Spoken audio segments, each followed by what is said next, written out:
CG is really valuable because it allows us to bring our champions to life. It allows us to get up close and personal with our champions in a completely unconstrained way.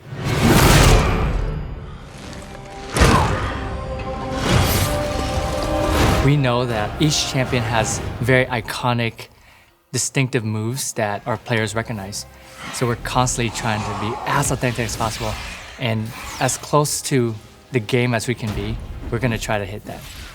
One of the difficult things is, as artists, we can't take what happens in the game and interpret it completely literally. Garen's a perfect example. If Garen was just spinning around the CG the whole time, we would have what feels like a cartoon. We saw the cut of the Garen scene, it didn't have the spin. Garen is not Garen if there's no spin, so how can we make a spin? That's not like a literal interpretation, and then Brad got up and he did his thing.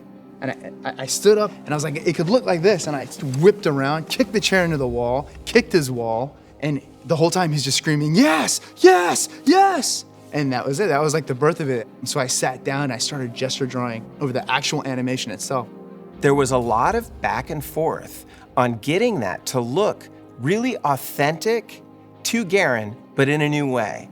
It was a nod to what happens in the game, but completely appropriate to the CG. Another example is TF moving in on Fiddle. He's going to initiate that with the yellow card. So if there's an opportunity to keep it authentic, that's worth doing. Why not motion capture? If we're trying to sell realistic or believability, then why didn't we motion capture the moves? The most athletic being in the world couldn't deliver on what we need Twisted Fate to deliver on what Rise jumps 10 feet in the air to jump over that giant 400-ton pillar. We wanted to be able to break the body when we needed, to create things that you could feel and not see. For instance, if you were to pause it, his back is broken. I mean, it's completely broken and he's off balance. You don't see it, but you feel how powerful he is, that it's a spine-breaking throw.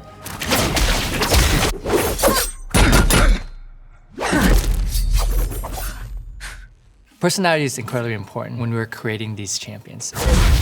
Annie's cool because she's like this two-sided kind of character. She's very cute and adorable, kind of innocent looking on the outside, but then you know she's got this demonic kind of twisted inside.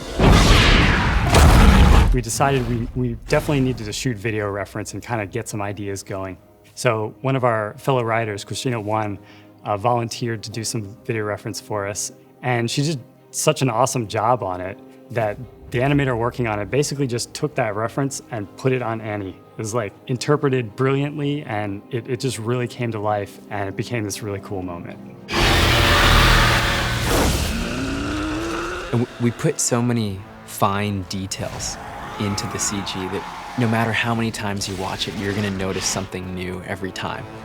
You may notice that Demon Blade Trindamir's sword is actually breathing for a split second.